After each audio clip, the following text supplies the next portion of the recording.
The following was recorded in front of a live studio audience at the Studio 21 Podcast Cafe. This is the United Podcast Network. The following program is closed captioned for the thinking impaired. By tomorrow, I will rule the world! You think he's gone? He's not gone. That's the whole point. He's never gone. Is this some radical new therapy? You see? Well, I must have not been paying attention when you were just talking to me. Do you think that you could repeat the question? I am catching up, Mr. And I Jonathan. listen more attentively. I am catching up. There must have been something in all of Paul's so frazzled he's not making his silly noises today. This is going to be My mouth is full. Oh, let's eat my cookies. How dare you. Alrighty. Welcome to the Paying Attention Podcast. High atop Two Guys Smoke Shop here in Salem, New Hampshire at the Studio 21 Podcast Cafe. And we do this little shindig here every Thursday at 2 o'clock. I want to thank everybody who downloads us on iHeartRadio and iTunes and Spreaker and Podbean and Spotify and all that happy stuff. I don't even know what half of that is, but that's what I'm told to say. Welcome to the show today. We've got really an action-packed show. I have a couple things that I wanted to talk about before we get into our main topic. Joining me today is my co-host, Paul Murano. Paul, you weren't here last week. No. And I had a fill-in kind of co-host. We had Tim Wood from Loop Weekly, Methuen Loop. Yeah, what did he yak about? And we talked a lot about like Methuen stuff. Cool. And I like the feel. I like the feel of having him here. So we might ask him back again. Well, how did you think about? I thought the two of you had a great chemistry. I love the fact that sometimes you agreed and sometimes you agreed with a but, and sometimes you flat out just weren't digging with each other. We're saying, but there was a level of respect. You could tell that you guys have a history together. It was good. The only thing that drives me nuts about him, and as we become more friends, I'll be able to break his balls more about it.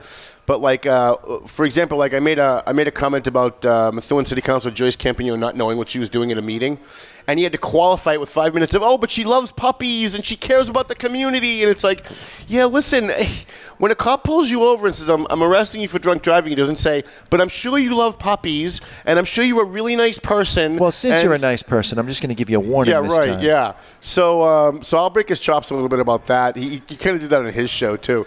As soon as I said anything like overtly negative about anybody, and by the way, this is the human condition. It's not exclusive to Tim.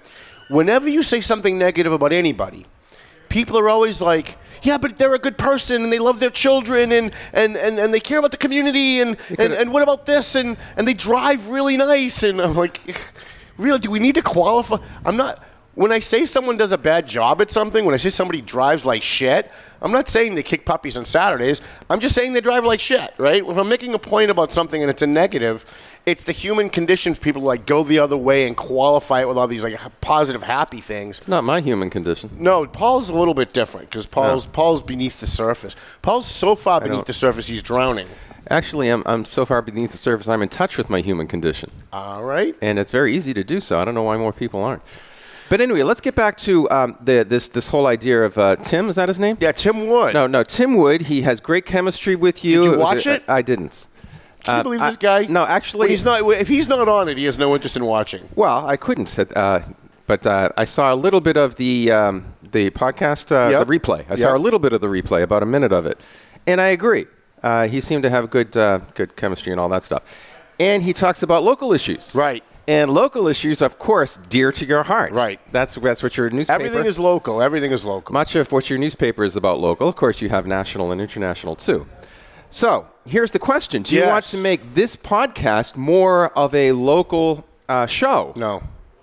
You don't? No, I like... He doesn't want to let you off the hook, Right, Paul. exactly. I can see where you're going with this. Right. You're I'm smart. not going anywhere. I'm just following reason here. He's trying to get out of it. Give me some logic here. He's like, hey, how can I not have to drive at 500 miles an hour to get to Tom's show every week? Oh, boy. But I think having him on more is a good idea. I'd like to have him on more. I'd like to be on his show a little bit more.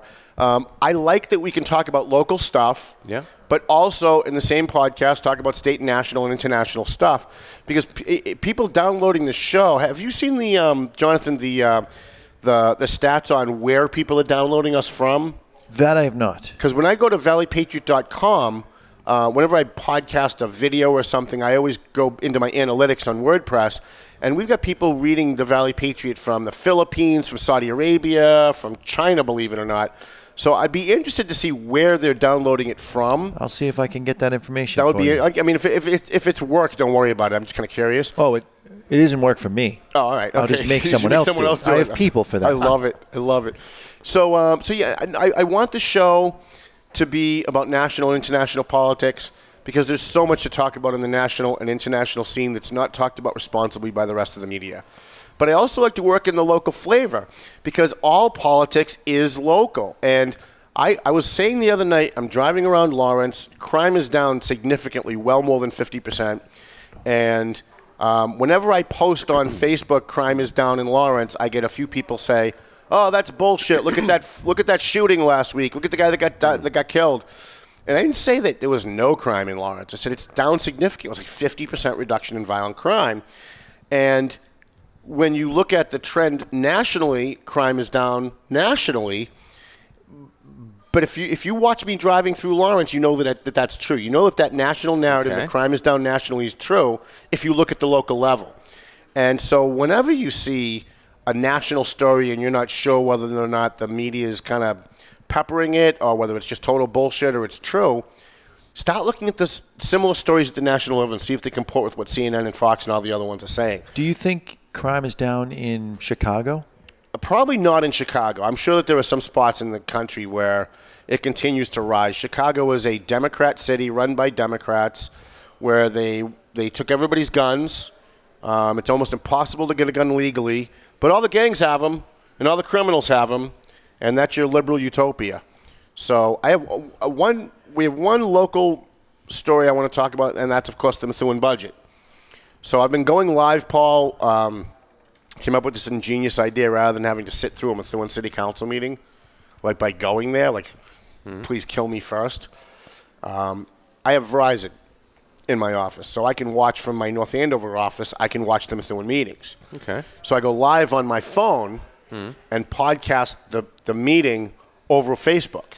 And we've had 3,000 or 4,000 people have been watching the meetings. Are you saying you put your phone near the television? Yeah, in front of the television. Then I go live on Facebook. Okay. It is the single worst video shot of any video shot. But the audio is pretty clean. I have to say the phone does a good job with the audio. Yep.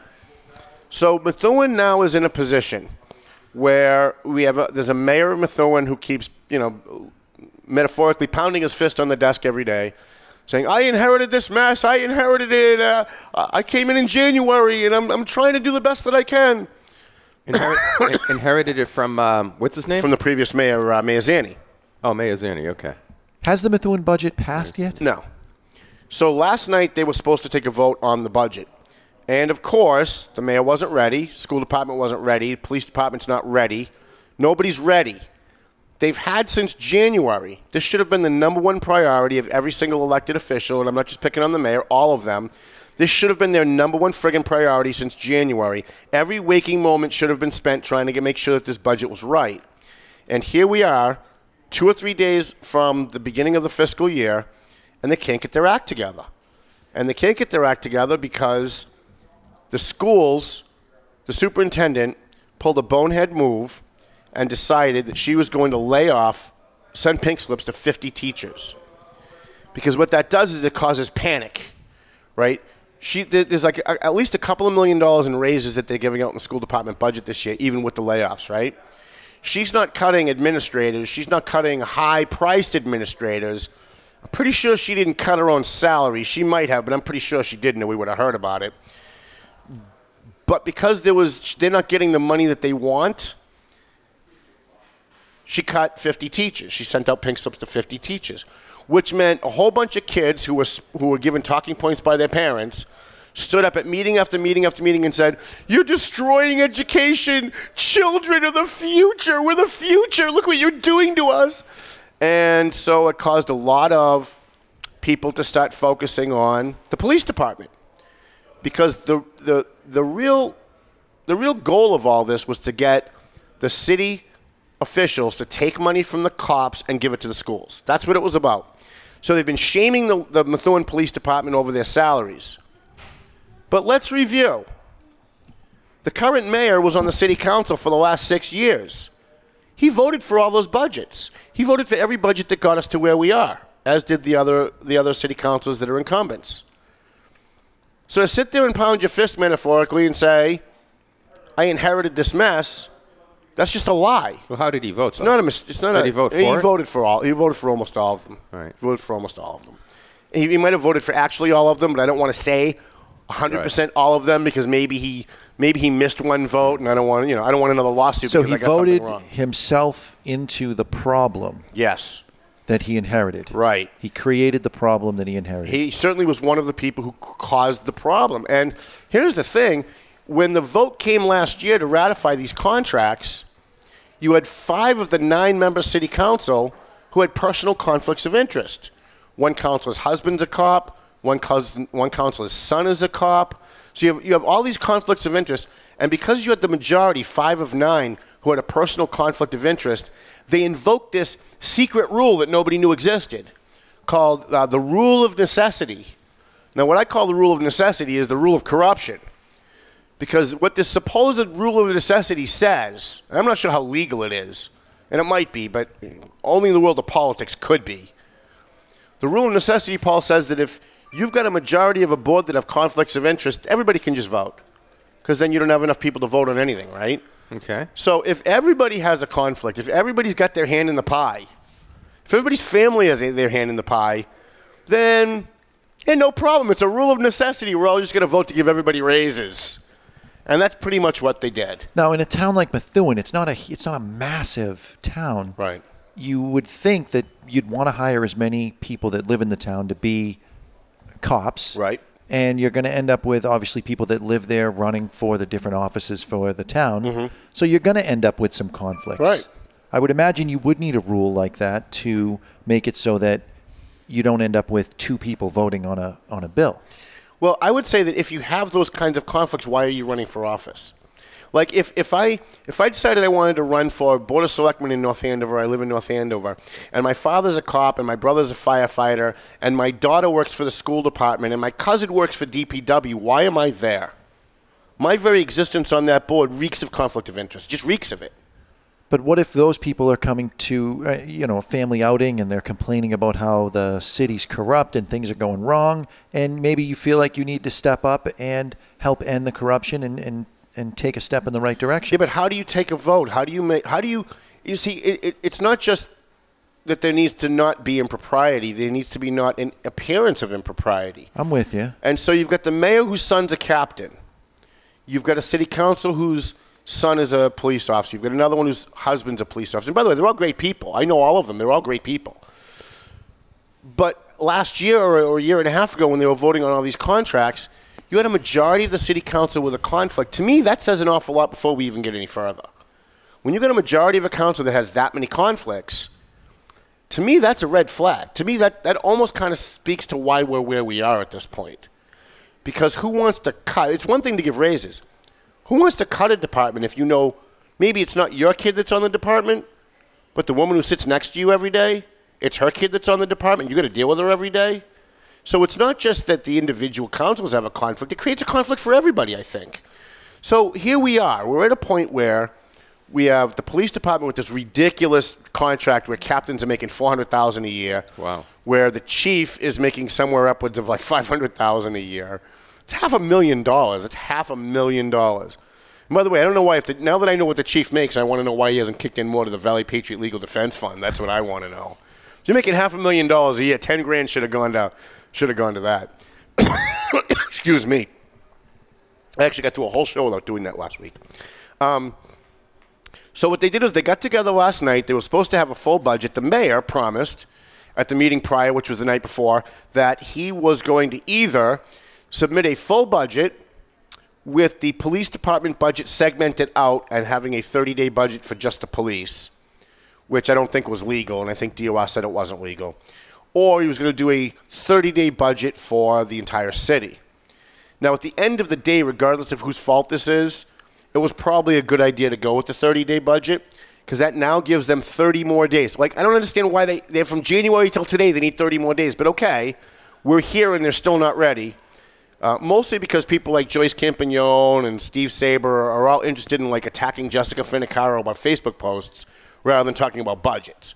Yeah, all that kind of nonsense has been going on since January.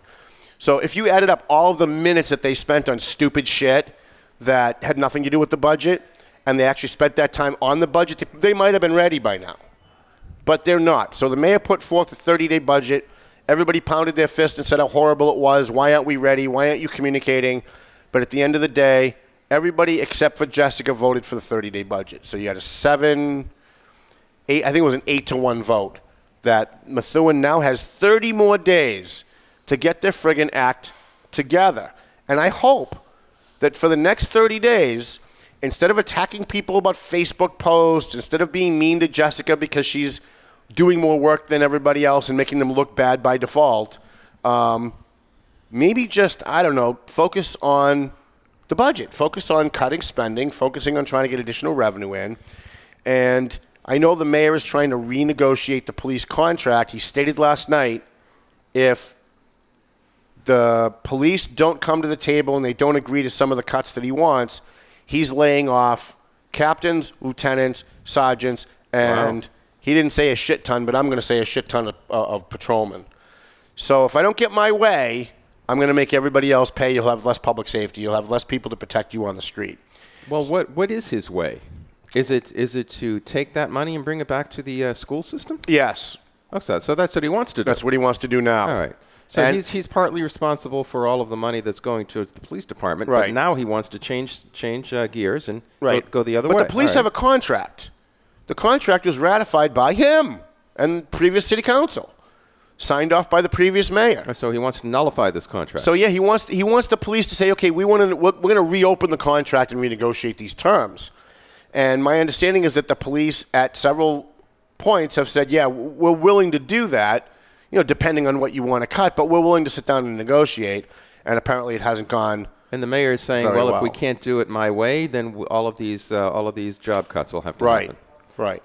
So that's where we are with the Methuen budget. I think that there have been some shining stars that have come out of this. I think Eunice Ziegler has come out as probably one of the most responsible, most reflective, and least grandstanding of all the counselors. I think she's done, and she's a freshman. I supported Eunice. I had no idea how good she'd be. Now I'm really glad that I supported her. I think she's doing an amazing job. And I think Jen Kinnan is doing a good job running these meetings. I think she's trying very hard to keep civility. What I don't like is when Jessica made a statement yesterday that she'd been threatened at the meetings and that she keeps getting personally attacked. And I will say Jen does allow it, and she shouldn't. When Jess said, I've been threatened, Jen Kinnan started gaveling her out of order and saying, you haven't been threatened now. Don't be saying that. You haven't been threatened. Well, guess what? She has been threatened. She hasn't been threatened physically, but at least one city councilor went over to her after a meeting, and I know because somebody was there rolling tape for me, and said something to the effect of, well, if you don't do this my way, I'm going to file a complaint against you with the Secretary of State's office because you did X, Y, and Z, and I don't think you should have done that. So that's a threat. I'm sorry. That really is a threat. What do they have against Jessica? What's the problem? The problem is, and Joyce Campagnon is probably the worst offender of this. Jessica starts talking. Someone has whispered into Joyce's ear. I'm not going to say which mayor I think that might be, but I think somebody, in my opinion, has been whispering into Joyce's ear. Is there more than one Jessica. Mayor? Yeah, there's one mayor. There's only one? Yeah. Okay, just checking. I got real lost quick. I'm trying to say it without saying it. But I think somebody's been whispering in Joyce's ear. And so Joyce went off on a 10-minute tangent the other night that a fellow counselor posted something on Facebook, and it was totally untrue. And we can't be having this. And she's yelling and screaming about how irresponsible this is, and then admits 5 minutes later she didn't even read it. She admits she didn't even read it. I don't even have Facebook, she says. I didn't even read it. But people were calling me and telling me what it said. And it's like, okay, so somebody called you and told you that Barack Obama was still president, and you didn't bother to check? She could learn a lot from Ronald Reagan. I would say so. And by the way, I love Joyce, but she's like 185 years old. She's been on the city council, then the school committee, then back to the city council, then back to the school committee since I was in diapers. And if you don't know how to comport yourself at this point in your political career, maybe it's time to, like, I don't know, retire and go to the Bahamas, maybe. Like, I like Joyce, and I hate to sound like Tim Wood with all the qualifiers about what a nice person she is, because she is, but that's not relevant to this. She sits there at those meetings, and as soon as Jessica starts talking, she's rolling her eyes. She's giving a... and you can hear it in the microphone. And it's because Jessica is asking real questions. Yeah, right? Jessica's asking real questions. She's doing real work. And she said last night, I'm not voting for this 1/12 budget because I just got it an hour ago and I haven't had a chance to read it. Now, maybe the other councilors had a chance to read it, and I'm not going to cast any aspersions on anybody that voted yes on the 1/12 budget. But Jessica said, I haven't had a chance to read it, so she said, I'm voting no. How do I vote on something I haven't read? It's a good call. I think that's responsible. And if other councilors have had a chance to read it and they want to vote yes, that's fine. But we're at a point now where all of the cuts that they made in the Methuen budget over the last 3 weeks, painstakingly going line by line, are all out the window now. Now we're on a 30-day budget, and the mayor's going to come and present a brand new budget in 30 days, which means they're going to have to start the whole process all over again. So this 30 days might end up being 60 days, might end up being 90 days. And so Methuen's just got a shit show going on, and it doesn't matter to me who I like, who I don't like, who's a nice person, who's not a nice person. They all bear responsibility, especially the incumbents that have returned from last year, especially the mayor who was a city councilor. They all bear responsibility, and pointing the fingers at anybody else and crying that you inherited the problem only shows that you're part of the problem in my view, Paul. And that's all I have from the phone. Yeah, it sounds like a town in flux right now. Mm-hmm. Might be an understatement there. If you were to, just really quickly, if you were to predict how this gets resolved, say it's 90 days from now, what do you see? I see them passing a budget. I see them having to borrow $4 to $10 million to pass that budget. And I see the state coming in within a year, maybe two, but probably not, and having a fiscal control board and a fiscal oversight board. What we need, and I think even Tim agreed to this last week, what we need is an investigation as to how we got here. How is it that we got to a place where captains are making $400,000 friggin' dollars a year? Like, doesn't the president only make $350,000? Like, what does the president make, right? Are you sure it's $400,000? $400,000, yeah. I'm lowballing it. It's actually like $435 or $485. That does seem excessive. Yeah. What does the equivalent in Lawrence make? A captain in Lawrence probably makes somewhere around $60,000 or $70,000. Really? Maybe, yeah. Wow, what a difference. Yeah. I think the chief in Lawrence might be making $130,000 somewhere in that neighborhood, right? So I mean, the head of Secret Service isn't making this kind of money, and because everybody knows everybody, and it's a small town. Look, we've seen this movie before. I've said it many times, Paul. Even when we were back on actual radio, we've seen this movie before. It's called Lawrence, 1985. When everybody on the council had a brother that was a firefighter and a DPW person and everything, and everybody was making backroom deals, and everybody was making sure that their person wasn't getting cut. Everybody was making sure that little provisions were stuck in the budget so if something got cut, they could move things around to take care of certain people. And here we are. And look at how it ended up in Lawrence. Folks, if you live in Methuen, that's where you're headed. Take it from someone who sat on the Lawrence School Committee. Take it from someone that's been involved in Lawrence politics since 1985. You guys are on the exact same trajectory because your elected officials are doing the same stupid shit. And it always ends up the same way. It's going to end up in a fiscal control board. It's going to end up in more government grants from the state coming in, which means more low-income people that you'll have to accept, which means more of a strain on the infrastructure of Methuen, which means property values start to go down, which means the amount of money that you're bringing in is going to go down, which means you're going to need to borrow more money, and it's just a snowball that rolls downhill that never stops. Look at Lawrence. Lawrence has financially been in the shit since literally like 1990, and it's not going to get any better. So, anyways, that's our local thing. Do you want to take a quick break, then come back and talk about abortion? Yeah, that's probably the best way to play it. All right, let's take a quick break. When we come back, we're going to talk about abortion. Paul's hopefully all excited about this. We have a Supreme Court member retired. The liberal Anthony Kennedy. Everybody jumped on my shit on Facebook yesterday for calling him a liberal. We're going to explain that when we come back. I want to say a big shout out to Caitlin Green, one of the hottest redheads on Facebook. You gotta go on my friend list and see Caitlin Green. Oh my goodness, she wasn't married. Only if she wasn't married. Trying to do that during the break, right?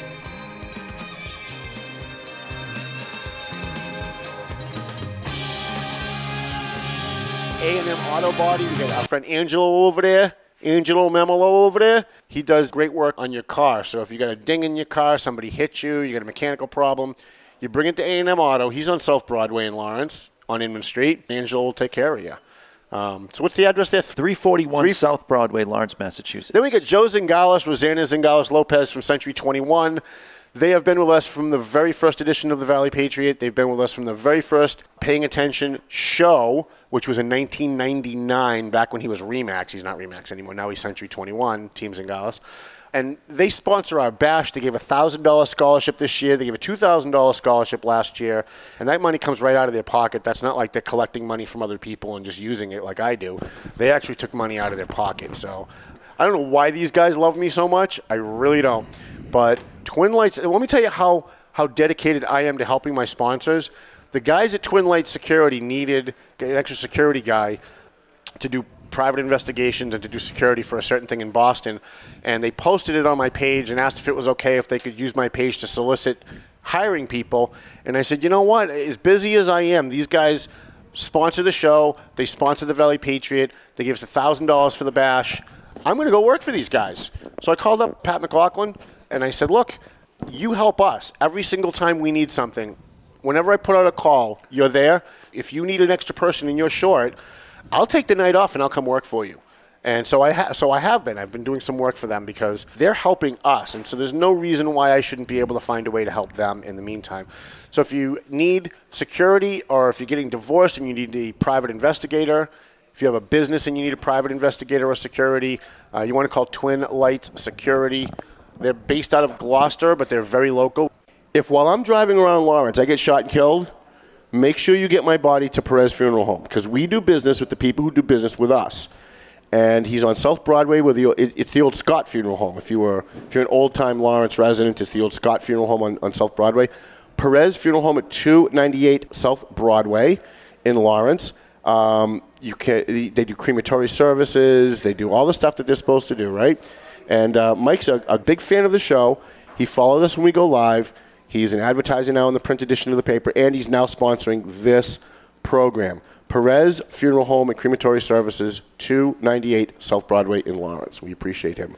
Franklin Veloz from Veloz Auto Group. He specializes in people that have maybe bad credit, no credit. Maybe you haven't had a job for a long period of time, so you don't think that maybe you qualify for a car loan. Usually, they want you to have a job for a year or more.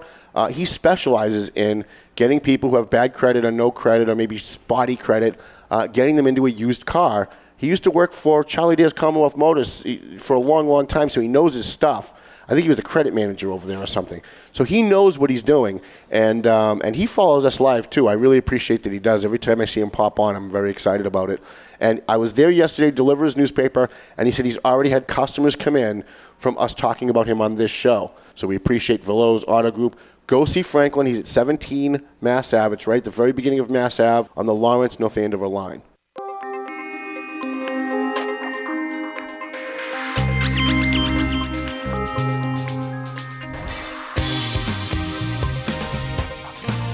Alrighty then. We are back on the Paying Attention podcast. Thank you everybody for listening. We had a Supreme Court member retire yesterday, Anthony Kennedy, a liberal judge, and I posted on Facebook, Paul, that liberal judge Anthony Kennedy has retired. And immediately people started jumping all over me. How could he was appointed by Reagan. How could he be liberal? Well, if you read the Constitution and you find abortion in there somewhere, or gay marriage in there somewhere, or Obamacare in there somewhere, guess what? You're a liberal judge. Because you're either a constructionist judge who believes that the text says what it says and doesn't say what it doesn't say, or you're a liberal judge who wants to legislate from the bench and find ways to get the outcome that you want by twisting words to mean something they don't mean. Well, he's constitutionally liberal, as you say, but he's also philosophically liberal.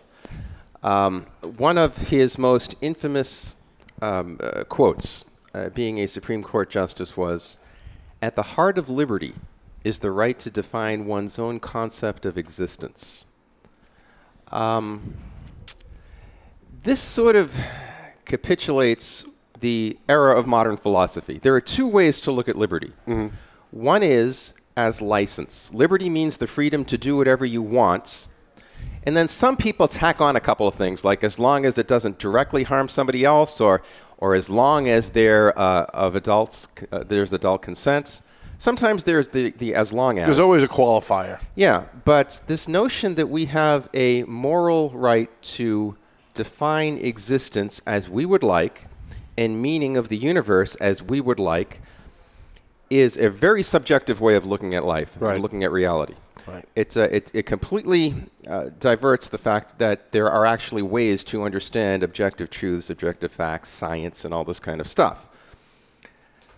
The other way to look at liberty is the more traditional way that was changed by the moderns, and that is simply this. Liberty is the right to do the good. Liberty is the right to exercise your human nature properly. And hence you get human rights out of this notion, that there is a human nature, that it's... I'm against human rights, by the way. That it springs from... that certain rights spring from certain precepts of our human nature. So in other words, I'm a creature that eats, right? Right. All right, so I have a right to food. I'm a creature that thinks. I have a right to education. Well, you don't have a right to food. Well, I have a You have a right to food, you don't have a right to my food. I have a moral right to food. I'm not talking about what the government should give me. I'm just simply saying that there are certain goods that fulfill natural human inclinations. And try not to get so far. So the government can't stop you from killing a squirrel and eating if you're destitute. I'm not even talking about the government. See, this is the modern way of thinking, and you're very enmeshed in it. Yeah, Jonathan, how dare you? The modern way of understanding liberty is what can I get away with before the government stops me? Right. That's the question. That should not be the question. The question should be, what is reality, and how do I conform myself to it? That's all we should be concerned about. If we're all doing that, the less government and the less laws we should have. All right. Now, stepping aside from that, Anthony Kennedy was actually not Ronald Reagan's first choice. If you remember correctly, it was Bork. Right. It was Robert Bork. Boy, what a shit show that was. And Senator Kennedy and the whole Democratic gang at the time didn't want Bork because they were scared to death that Bork would be a vote against abortion. Right. So they did whatever they could to get rid of Bork, and they were successful. And so Ronald Reagan chose Anthony Kennedy, not really knowing. And what a mistake. How he would what a mistake. Listen, the Constitution, and this is what most people don't understand because most people went through public schools, and they think rights come from government. Whenever somebody talks about gay rights, well, listen, gays have the same rights as everybody else. They have the same rights. They may not have the same privileges. They may not be able to do some of the same things. Well, actually, they do have the same rights and privileges. Well go ahead. Maybe. Continue. No, you're right. Right. You're right. And I don't want to confuse people. When people talk about, well, now gays have rights. Now gays have the right to be married. Well, gays always had the right to be married. Right. Gay guy could always marry a woman, right? You always had this. You always had the right to marry. You always had that right. The question is, do you have a right to marry a man? Now, I read the Constitution. I don't see that anywhere in there. And the federal government doesn't marry people. States marry people. So when this goes before the Supreme Court, people who are looking for the outcome that they want, whether it's for gay marriage or against gay marriage, are all worked up in the result, the end result. We heard crying Chuck Schumer today talking about the very thing. We want judges that are going to protect people from corporate businesses and corporate interests. No, we don't. We want judges that are going to read the friggin' text and say whether or not the text applies to whatever cases come before them.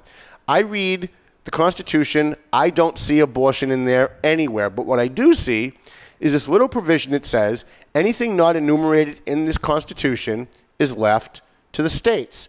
And Roe versus Wade was just bad law. It was bad constitutional law then. It's bad constitutional law now. Well, both abortion and marriage are not mentioned right. in the Constitution. And so both of them were bad decisions. And so now what you have, and this is the best, because as soon as Kennedy announced he was retiring, Cory Booker called into CNN. And, of course, I'm watching CNN in my office all day. And you have to hear the crying. This is like, we're going to go back to Dred Scott. We're going to go back to slavery. They're going to be overturning everything. It's going to be horrible. We can't kill babies anymore or anything. and it went on and on and on. And when he was done crying, Chuck Schumer did the same thing. And Brooke Baldwin on CNN did the same thing. And Anderson Cooper came out last night talking about, what's funny is they always project onto the other side what they themselves are doing. So Anderson Cooper comes on and starts talking about how the Trump base wants conservative judges. They're going to bring the country to the right. Well, that might be true, but none of that is relevant. What Trump wants and what most of the Trump supporters want, as a Trump supporter I can speak, is we want a judge that's going to read the text and apply the text to the case that's before them. And these people who cry about the liberals, Paul, have invented this concept of a living, breathing document. I know. And I always say to my liberal friends, if you really think that the Constitution should be a living, breathing document that changes with the times, be careful what you ask for. Because at some point, the pendulum's going to swing to the right. And you lose your right to free speech. And you're going to lose your right to free speech. You could lose your slavery could come back, right? So people like Cory Booker are all worried that slavery is going to come back if we get the wrong judges, because in his mind, the Constitution's a living, breathing document that changes with the times. And now they're getting it. Now suddenly that there may be a court that's hostile to legislating from the bench and writing into the margins things that shouldn't be there based on the result that we want. Now they're starting to get it. Oh, my God. Now, I wrote a column, Paul, in 2016 saying what will, after Trump got elected, but before he took office, what will Trump really do? Mm-hmm. One of those things, and I posted it on my page, was that he's going to end up overturning Roe versus Wade by virtue of putting judges on the bench that actually apply the Constitution the way it's written. And people called me crazy. Oh, come on, Roe versus Wade. Even today, people coming on my page going, Roe versus Wade's never going to get overturned. That's kind of like Baghdad Bob saying the Americans are never going to come in here. They're not going to do it. Because people can't even fathom that kind of change when they've known one thing their whole life. That's right. That's right. I mean, yeah, we have a whole generation of people not knowing anything other than the right to kill their offspring. Right. They don't know of any time that wasn't the case experientially. Right. Yeah, the Constitution is meant to be a document that defines a way of life for the United States of America. Constitutional law is meant to, like every constitution, like every nation, it's meant to piggyback upon natural law. And natural law respects human rights. So the question is, are they looking for something that isn't in the Constitution? Of course they are. And are they looking for something that contradicts natural law? Of course they are, in order to fulfill an agenda that goes against both the Constitution and human nature. Right. So the question is abortion a human right? No, of course not. Now, I think their side is saying abortion is a human right for a woman to exercise. Right. Why wouldn't it be? Yeah. They want, the left wants, to codify into the Constitution things like abortion and gay marriage. And Scalia, who probably was the most brilliant justice ever, put it, and I'm going to paraphrase because I'm not reading it directly, he said it perfectly. If you think abortion should be legal, then persuade your fellow citizens, support candidates for Congress and Senate, have them pass a law, and have them make it legal. You don't need a Constitution for that. The Constitution is supposed to be the basic foundation of our rights. It's not a right to get an abortion because it's not in the Constitution. Now, if you want to persuade your fellow citizens to change the Constitution and put abortion in there, well, then there's a mechanism to do that too. Okay, but you don't write it in the margins and pretend that it's there because you want the result that you want. Okay, here's where you and I would part company in our agreements. All righty. Are you going to say this is the only place? No. Okay, just making sure. Just in this discussion. All right. I left the last thing I said, I left it with the question, actually. I said, why isn't abortion a human right? See, if it's a human right, I would say that the Constitution is faulty, and we should amend the Constitution. Right. But I am saying that it is not a human right. No. But I'm asking you why you think it's not a human right. Well, how can killing your child be a human right? Well, that's just it. That's just it. In Roe versus Wade. What about the rights of the child? In 1970, nobody cares about the rights of the child. Everybody's talking about the right of the woman. And by the way, abortion is one of the most selfish things in the world, because every time you have a debate with someone who's for abortion, all they care about is the mother. What if the mother's having a hard time? What if the mother was raped? What if the mother? What if the mother? What if the mother? And nobody says, well, what about the child? That nobody seems to care about the rights of the child. In January of 1973, I think it was Chief Justice, what's his name? The guy who retired. I can't remember his name. It wasn't Thurman Marshall. It was the other guy. All right. Other guy. Yeah, the Chief Justice wrote, since at this point we don't really understand when human life begins, we will make these parameters. And basically it's spoke about first viability and then to the moment of birth, if the mother has a psychological or physical reason why she should have an abortion all the way up to the day of birth. Mm-hmm. First of all, it was an untruth. Modern biological science, all the way from the dawn of genetics with Mendel, understood exactly when a human being begins his or her existence. I agree with that. This is the mid-1800s we understood it, and this is why all abortion laws became much more strict after the dawn of modern science, because we understood when human life began. And that's why there had to be a Roe versus Wade for people who wanted it back again. So that was an untruth right there in the Supreme Court. And in the past 50 years, from ultrasound sonography to intrauterine photography to all the movies now that we're taking of when human life, we know when human life begins. We know when you and I begin our existence. Right. It's at the science is absolutely clear that we begin our existence in our life at the moment of our conception. There's no question about that. Right.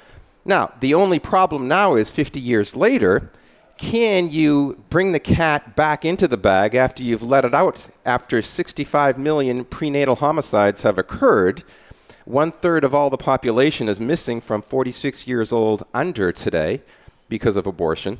Can you bring us back to not being this culture of death?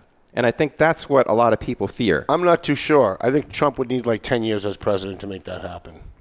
But if all overturning Roe v. Wade would do is put the debate back into to the states. Back to the states. It doesn't do a damn thing. Right. It doesn't make abortion illegal. It just brings it back to the states and say, you guys decide. Right. Now, by the way, when it gets there, I'm going to be against that. You guys will be for that. No. I believe that a preborn human being has a human right to live just like everyone else does. I do too. So I don't even think states have the right, the moral right or the legal right, to codify abortion. Yeah, I'm with you on that. I know you think that I'm probably not. But I believe that abortion is unconstitutional. Not only is it not constitutional, it's unconstitutional. It's anti-constitutional. The Constitution guarantees that our life, liberty, and property will not be taken away without due process of law. And we know that life begins at conception. And nobody is giving due process to the unborn child before it's being killed. There's no advocate that goes into court that says, listen, Your Honor, if this woman brings the baby to term, there are people that are willing to adopt it. I want to advocate for this child. There's no due process at all for that unborn baby. So as far as I'm concerned, because I actually read the Constitution and know what the text says and know what our founding fathers meant when they wrote it, no life can be deprived by the government or advocated to be or paid for to be without due process of law. Without due process of law. So until we have due process for the unborn, I'm with you, Paul. Even when Roe v. Wade gets overturned and it goes back to the states, I'd like to see another challenge to the United States Supreme Court saying that the states don't have the right to allow abortion because it violates the United States Constitution. The Human Life Amendment, perhaps. Right. But what about in the case of self-defense? Yeah, that's a good question, and would the mother make that argument? That would bring about due process of law. If there is any situation where this preborn child threatens my life, can I have self-defense as an argument to terminate the child? If someone came up to me and put a needle in my arm and started connecting my blood up to their blood, would I have a legal right to shoot them? Yeah, sure. Dead. I wouldn't say dead. You have a legal right. Paul doesn't like the dead you have a part. legal right to stop them from doing it. Yes. And if they continue to do it and I have to shoot them, and I shoot them and they die. Paul wants you to shoot them in the leg. No. If your only recourse... I can't even take you serious. Not you, Paul. I am serious. Paul wants you to shoot them in the leg. Who can ever take Tom seriously? That's true. Now, yes, I would say that if your only recourse in stopping this person from gravely harming you is to deal them a fatal blow, then you're justified. Okay, well, in the case of a woman. Between woman and child, it's a whole different thing because the child is totally innocent. The other guy isn't. The child is not an unjust aggressor. The other guy is. Well, a woman could make the argument then that the sperm was the unnecessary aggressor. Well, keep your legs closed. She wants to kill the sperm. Keep your legs closed. Well, it's not her problem. It connected with the egg. Let's speak scientific truth then. Is the sperm the human being that the embryo is? Scientifically, the answer is absolutely not. One is an actual human being that's growing. The other one is a gamete or a reproductive cell. So they're not the same thing. I think it's interesting that people who talk about rights don't know anything about rights. Whenever they say, well, a woman has the right, only the woman should have the right to say whether or not she terminates her pregnancy, i.e. kills her baby.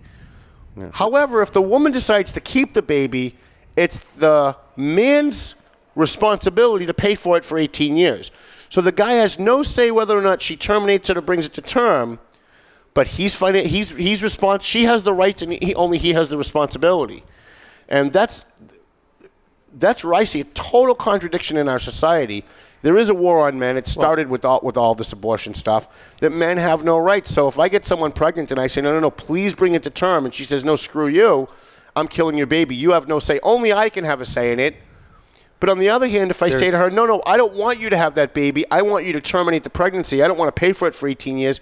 She could say, screw you, you're paying for it for 18 years. And she's the only one that gets to make that decision. I think that decision should be made by both. The injustice is on many levels, as you mentioned. Now, it's interesting how the retort to that is that it's the woman's body, and she has a right to do with her body.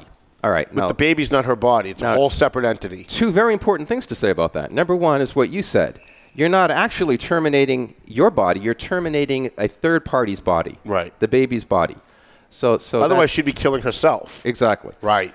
Secondly, you don't have a right to do whatever you want with your body. Right. As soon as you do something that creates another human being, you have a intrinsic responsibility to that human being for at least 18 years. Right. Not only the mother, but the father, like you said. Right. He cannot do what he wants with his body for the next 18 years. Listen. Wait. Let me just get this point out. If he wants to do with his body to sit down on a couch and maybe to work part-time to pay his own bills and to smoke cigarettes and just to enjoy life, he can't do that with his body for the next 18 years. He doesn't have a right to do whatever he wants with his body. Right. As soon as another human being is created, we have inherent responsibilities of which we need to direct our bodies in certain ways. And this whole concept of a woman should be able to do what she wants with her own body, well, she can't now. If a woman wants to prostitute, if a woman wants to go into a bar and pick up 5 guys and bring them home and have sex with all 5 of them, no problem, right? But if a woman goes into a bar and says to 5 guys, listen, if you each kick in $100, you all want to come back to my place and have a gangbang, that's prostitution, and the government steps in and says, no, you can't do that. That's against the law. She's making money that's undocumented. Undocumented money. That is right. A tax issue more than it is anything else. So we have all these stupid people running around talking about these concepts that they never even thought through, that they have no idea where they come from. They have no idea what they really mean. A woman has a right to her own body. No, she doesn't. She can't prostitute herself. There's a lot of things a woman can't do with her own body. There's a lot of things we all can't do with our own body if we want to. There are drugs that are not on the market because the FDA has not approved of them. There's a black market for some of those drugs. If you're dying and you decide to take one of these experimental drugs, they could put you in jail.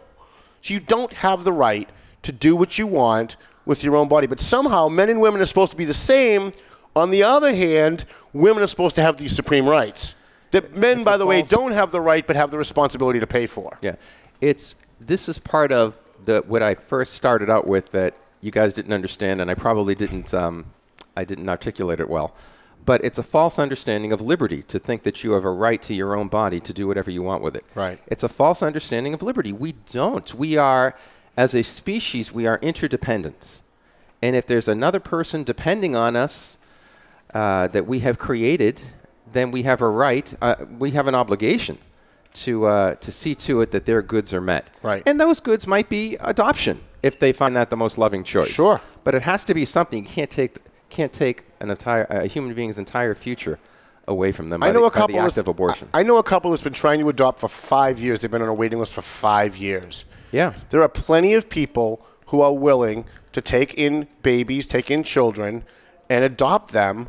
There aren't enough babies or children to be adopted. I don't think that there would be a 5-year waiting list if abortion didn't occur so much. I agree. Just wouldn't happen. Now, there is this whole thing with the Supreme Court now.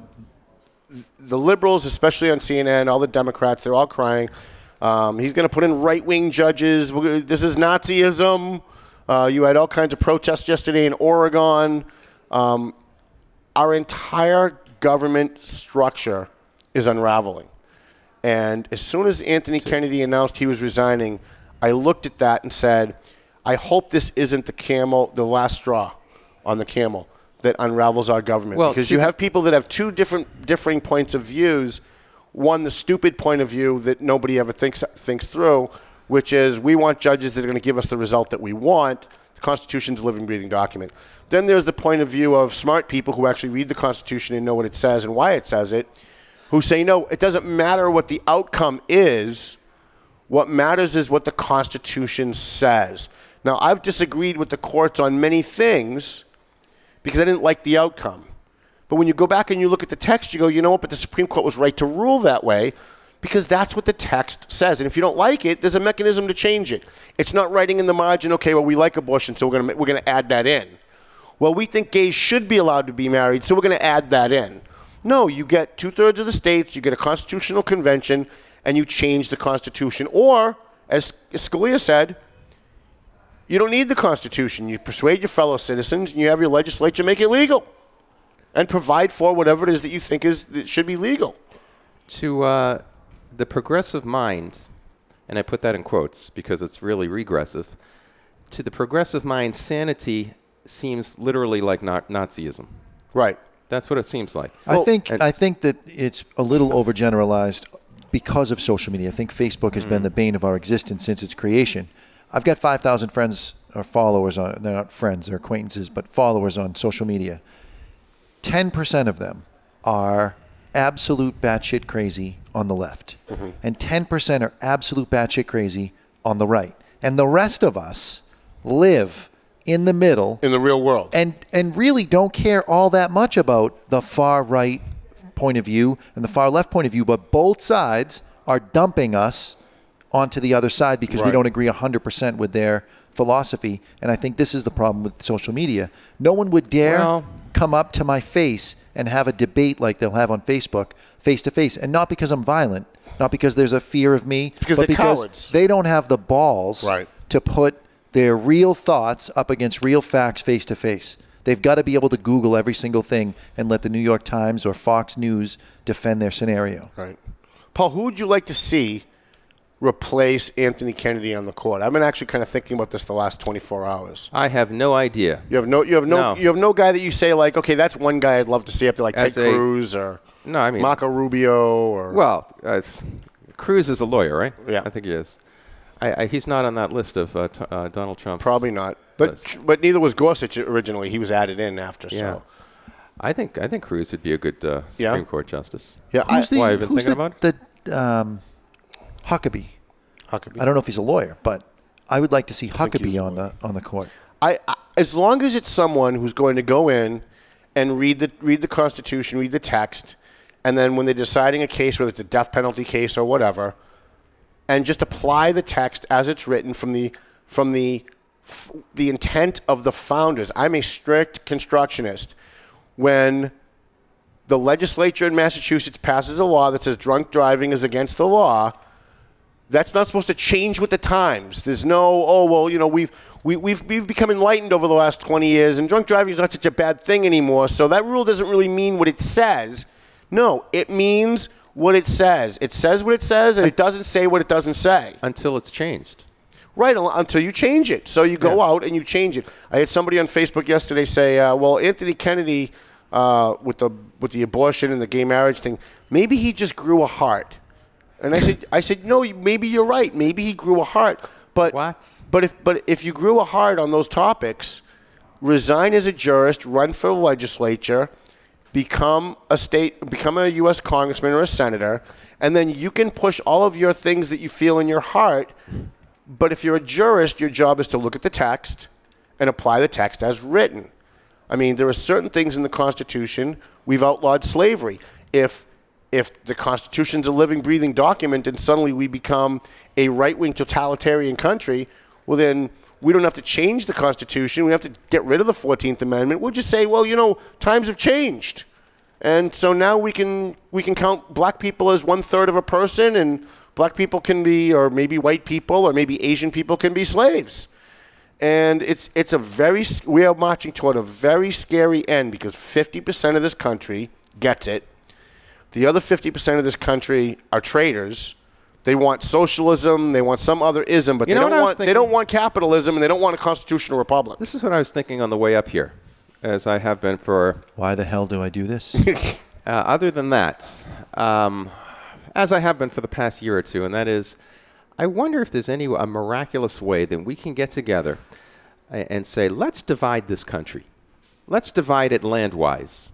And all the liberals on the West Coast. On the left, why don't you go over here, and we'll take this, and just like a nice divorce, you get your lawyers, and you say, okay, we'll have this, It's not working out anymore. It's not working out. Well, the problem let's have is 2 countries. We're going to end up, the right-wing side is going to end up owning the left side because we'll be the ones with the guns. We'll overthrow them, and then we'll own their land too. Right. Yeah, but they've got all the money. They've got Hollywood. They've got lots of money on them. I'll tell you what. We'll let you attack me with a checkbook, and I'll attack you with a firearm, and we'll see who comes out on top. See who wins. No, but they have enough money for lots of weapons if it comes to that. They don't believe in weapons. No, weapons are bad. Oh, please. They have signs that say gun-free zones. Why don't you just put up a sign that says rob me? You guys are smart enough to know that the left is the ones that are going to be violent first. Right. Well, they're already violent. Right. They're already violent. Look at the left-wing violence every day. All of the mantras on the left are the exact opposite of what they actually believe. Right. The tolerants are the most intolerant among us. Those who claim that they hate violence are probably the first ones that are going to be violent. And all you have to do is look at what's happening lately. Right. With Sarah Sanders, with all the other folks that are being harassed. It's getting pretty sad. We are at a tipping point in this country, and I have a better solution than dividing the country up. I say if you're a socialist, get the fuck out and go to a socialist country and go to England. There are people in prison for saying things on Facebook that the government doesn't approve of. There are people who are literally sitting in prison cells because they said they don't agree with gay marriage, or they say they don't agree with Muslim migration. Whatever it is that they said that the government doesn't approve, they're in prison for it. So if you really want socialism, go live under it for a little while. Go to Germany, go to England, go to Portugal, and then you will have the utopia that you want. You can live under the rule that you say you want. But don't take our constitutional republic, like this Ocasio lady that just won a primary yesterday, and try to turn us into that, because we're not that. We have a constitution. And the Constitution is not a living, breathing document. It says what it says, and it means what it means. The process of turning us into that already started about 50 years ago. Yeah. So what do you do about that? Well, we have to stem the tide. I don't know that we can stop it. I think we've lost. I think we've lost our Constitution. I know Trump is stemming the tide, and with these judges, maybe he can stop that from happening. For how long? But look at what's going on in the streets. I mean, how long before Supreme Court members?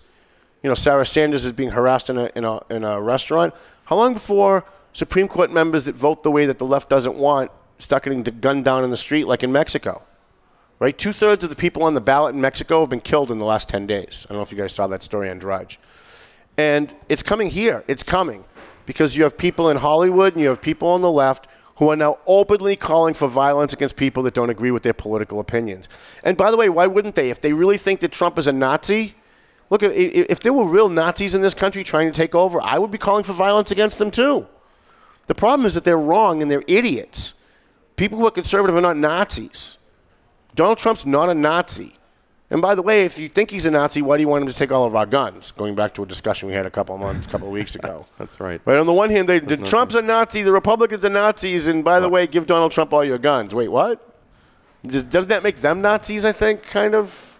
Just me, I guess. Well, logical consistency is not really valued by the left. But I would say this too. Life is a wonderful thing. It's precious. It's beautiful.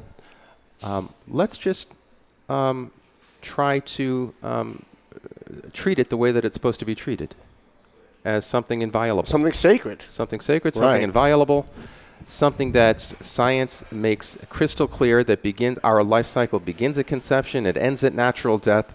Let's respect each other from conception to death. Let's do it. That's love. That's loving your neighbor. That's great, but you have half the country that doesn't want to do that. Well, then half the country doesn't want to love their neighbor, and that's very, very sad. No, they don't. Listen, we had Kim in here, Kim Anderson, last week. She needs a kidney. If you know anybody who might be interested in donating a kidney, she's got about 6 months. She's O positive. She's O positive. You can email her at kimkidney1960@gmail.com. And they will get in touch with you. And by the way, their insurance will pay for all of your stuff. That's right. So we're praying and we're hoping that Kim gets a kidney. We're glad that she was able to come on and share her story with us last week. I'm going to be with Lenny Clark tonight in Boston at Laugh Boston. I'm going to be doing an interview with Lenny Clark. He's going to be in Lawrence July, I think 27th, but it's somewhere in July he's going to be here in Lawrence. So I'll see you guys tonight. I'll probably go live. Paul, thank you for coming in. Thank you. Mr. Jonathan, thank you for being the voice of God. We have Rich Russell always comes in and hangs out with us. Listen to Beneath the Surface Monday night, 10 to 11 p.m., WCAP Radio, or just look it up, Beneath the Surface with Paul Murano. Melvin Taylor says go home, so go home already. The views and opinions expressed by the hosts, guests, or callers of this program do not necessarily reflect the opinions of the Studio 21 Podcast Cafe, the United Podcast Network, its partners, or affiliates.